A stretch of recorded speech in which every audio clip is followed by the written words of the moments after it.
Hello everybody, this is GeneralJannis, and today in GeneralJannis Tactics, the Warhammer 40k channel with an earthly touch, we will be looking at the Squiggbuggies from the Orcs, a very popular unit in the meta. So is red a faster color? Let's get started.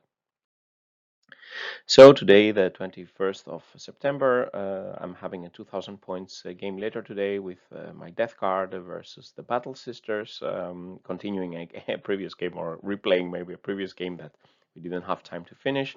So preparing for my first ever tournament in a month's time, I have to be a bit faster in 2000 point games. I guess using like a chess clock really helps to improve your timing and yeah, just remembering all the game stats. But in this video, as I said, we will be looking at the Squigbuggy, the Rukkatrukk Squiggbuggy of the Orc Codex, a fast attack unit. We will be looking at the stats and weapons, its damage output, the durability, compare it to other units, and then some combos, some uses, and some counters for this unit. Before I start, a big thanks to my patrons, everybody that's supporting and commenting in the channel. I really appreciate all your support. So let's get started with the Squigbuggies. So let's look at the stats and the weapon options. First of all, it's really a cool model, and these squigs being launched out of the launchers and all the orcs here. It really is a nice model, I have to say. But the Squiggbuggies are a fast attack unit. You can have 1 to 3 in a unit. Each buggy costs 90 points, so it's quite cheap. It has a 10-inch move as a fast unit, a 4+ weapon skill, 5+ ballistic skill. The orcs are not famous for their shooting, but still. Strength 5, toughness 6, so like a medium vehicle, let's say. 9 wounds, so decent moves, a lot of wounds and not a degrading profile. 4 attacks and 4+ save. What makes it quite special, apart from being fast, is that it has a huge amount of weapons. The best weapon is the heavy squig launcher for 36-inch, and it can shoot targets that are not visible to the bearer, so 36-inch mortar, basically, like the Plague Scroller. And it has also the blast rule against hordes, so 2d6 assault, so it could advance and shoot this if it wanted. Strength 5, AP -2, and damage 2, so it's a strong anti-space marine weapon. It also has a normal squig launcher, not a heavy. This is only an 18-inch, but again blast and can target non-visible bearer units to the bearer. Again, strength 5, AP -2, damage 2. It has a 12-inch range. It has a sawn-off shotgun, so just giving 2 smaller shots from 12-inch. And then it also has grenades, the stick bombs, 8-inch range, D6 grenades, strength 3, AP 0, damage 1. In melee, it also has these nice saw blades here, giving it a strength +2, so basically a strength 7, AP -2, damage 2, so a lot of damage 2 weaponry here. Every buggy has a mine as well, and once per turn at the end of the movement phase, if an enemy vehicle is within 6 inches of the buggy, it can use its mine, and you on a 3 to 5, the vehicle gets D3 mortal wounds. On a 6, it gets D6 mortal wounds. So in a group of 3, you could use this 3 times. Basically, you use your mine once per buggy and only 1 per turn. The abilities it has, it has the Here We Go. It can reroll the charge rolls. The Ramshackle, it's quite good because for weapons that are lower than strength 8, it gets a sort of discussing resilience. Basically, the damage is reduced by 1. So shooting at it with some low strength and high damage weapons, it's not so effective against the buggy.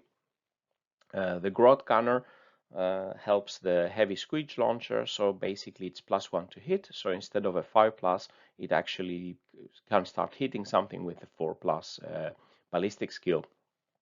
The riding shotgun means that it can shoot, if it's in close range, it can shoot its grenades and all the other weapons. It doesn't have to choose to shoot only grenades or the other weapons. And then it has an exploding rule, it giving D3 mortal wounds on a 6. It can be part of the clan. It's a speed freak, and it has the WAG keyword, and this is the speed. The speed WAG basically, when it happens, they can do more attacks with DACA weapons. They don't have to pay the penalty for their assault weapons if they advance. And what is in the first stage, and then keeping in the second stage, basically, is that the ranged attack from an orc vehicle, which a Squigbuggy is, you improve the armor penetration by 1. So if you do that early in the game, every time the Squigbuggy will be shooting, you will be having an AP -3 weapon here, and the shotgun and stick bombs become AP -1, the soul blades become AP -3. So all in all, seems like a cheap, fast, and loaded with a lot of weapons, that it can do some shooting damage and some melee damage. Looking now at the damage output for the 90-point buggy, and not point corrected here. So here we have the heavy squig launcher that can be shot from already 36 inches. This is the blue with the red dots here, is the damage output expected for selected units here. Here are the typical GeneralJannis 31 targets I'm typically simulating, from units with invul saves to units without invul saves, with increasing, let's say, with increasing toughness. The saves are basically here. So we can see that it can do quite a lot of damage across various targets, and especially that something like intercessors, basically 2 wounds models with no invul saves, they really hurt. It can the heavy squig launcher can do some quite good damage here, shooting with this. The squig launcher itself, it's less than half. Let's say it only has D6 shots. Here we have 2 D6 shots, but here it's also hitting on a 5+.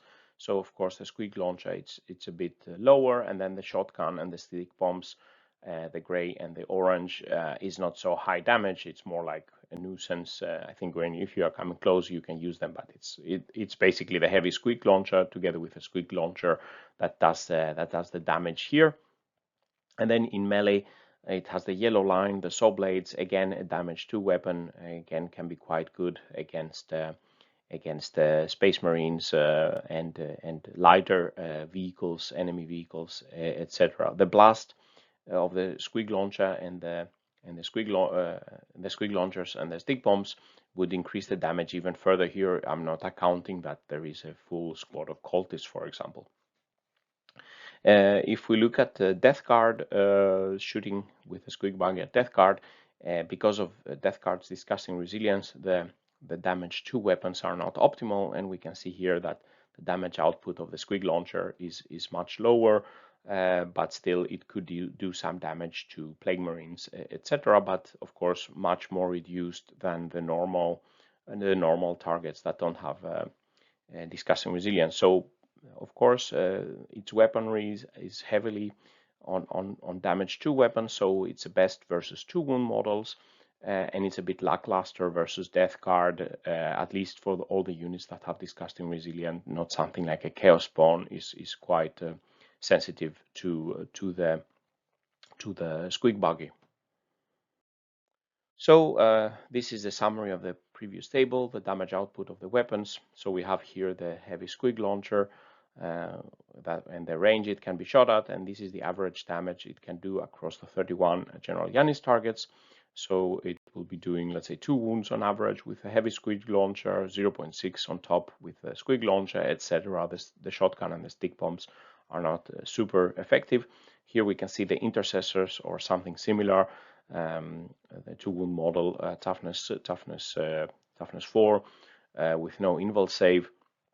Here we can see if it shoots at a unit of intercessors, it could be killing 2 intercessors at short range. Here we can see the damage output with the saw blades, and here if it's within 6 inches of a vehicle, it would be adding on average 1.6 mortal wounds on top of the shooting damage and the melee damage. If we add the speedwag, so that they benefit from the AP. Then the damage is increased because now we have a better AP. So yeah, the damage instead of 2.8 on average here total becomes 3.1 with the speedwag, and something like intercessors, of course, are taking more damage with a heavier AP. Here we see the Plague Marines for Death Guard not so affected. Maybe they would, a Squigbuggy could kill one Plague Marine, but with the AP it will kill more a bit more than a Plague Marine, but it's not as I said, it's a bit more lackluster, the shooting at least, compared to the normal Space Marines. So okay number of damage, especially versus 2 Wound Marines. Death Disgusting Resilience protects Death Guard efficiently from the Squigbuggy. The Blast additional effect, of course, against hordes, not shown in this example here. Looking at from the weapons now, let's go to the durability. The durability of the Squigbuggy, having the Ramshackle ability per 100 points here, we can see from this type of weapons here, how many shots will it take, or for example, from bolt rifle in the tactical doctrine to take it out, it would need 54 shots on average to take out the Squigbuggy per 100 points, let's say. And here we can see that for damage to weapons that have low strength, like a heavy bolter or the blight launcher, which is quite effective against normally the Death Guard blight launcher is quite effective for to shoot medium, let's say, strength vehicles and medium toughness light vehicles, let's say, but it's not so effective here against the Squigbuggy, so the damage 2 becomes reduced to damage 1. And then we have to move up to the heavy strength, high strength weaponry, strength 8 and more. Then the Ramshackle doesn't work, and basically the Squigbuggy is quite vulnerable to heavy damage fire. 4 shots from an entropy cannon would take a Squigbuggy out. But again, you have to sacrifice, let's say, shooting some heavy weapons on a light vehicle instead of shooting it at a maybe a more valuable target. Here we're comparing to a 30 blow drone with a blight launcher from Death Guard. So it's quite similar to the low fire here, even if it has an invul save, but the cost is higher to put the wounds on the table. So the Squigbuggy is effective with his Ramshackle for these low strength weapons. And here we have, let's say, something comparable in the Space Marines Codex, the ATV. With a Gatling gun, it's 80 points, but this we can see, for example, here, especially for heavy bolters, damage to weapons, it can take much less damage than the Squigbuggy with the Ramshackle. So the Ramshackle ability basically makes the buggy durable versus medium and light fire, and from this it looks like heavy firepower is needed to take it out. So summarizing the comparison with the relevant units, here we have the Orc Squigbuggy for 90 points, the average damage output versus the GeneralJannis 31 targets per 100 points at 24 inches, 12 inches in melee, and here we have the durability, average shots to kill per 100 points, the lighter medium fire here, it can take 51 shots on average on just the selected number of weapons I have decided upon. And here we can see it's quite on par with for example the fast attack units of the Death Guard and the Invader ATV, and here we see for the anti-vehicle. So good short range shooting damage, quite high damage output compared to the other units, and good durability per point versus the light and medium fire. So switching over to some combos and uses, being part of a clan, it will benefit from the culture or the cultures, or how, I don't know how the orcs will pronounce this. And there are several options. Some of them are more fitting to the Squigbuggies. So the Death Skulls, they can re-roll a hit or a wound roll. It could be helpful to get a bit more damage with a Squig launcher. and also it has a 5+ save for mortal wounds.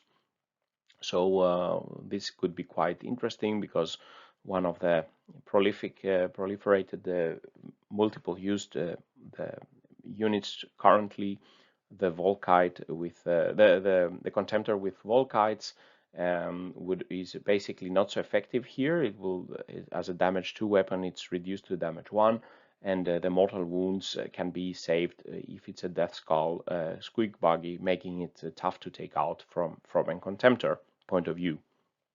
The freebooters seem to have a good skill that if when one freebooter is killing an enemy unit, then all the others afterward get +1 to their hit. It would not help the, let's say, so much the heavy launcher, which is already benefiting from +1, but it's a general thing that all other weapons would be benefiting from +1 to hit. The blood axes could be helpful to fall back and shoot. It has a lot of blast weapons. If it's charged, it could fall back and shoot, but maybe it's not the best fit. The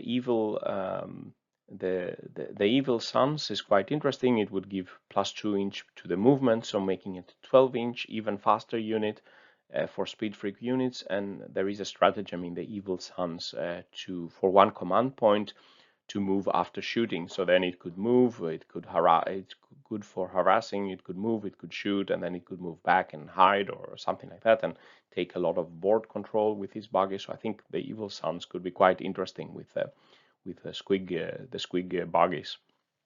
And the snake bites basically gives it a transhuman for strength minus lower than 8 weapons, but I think some of the others are better match cultures.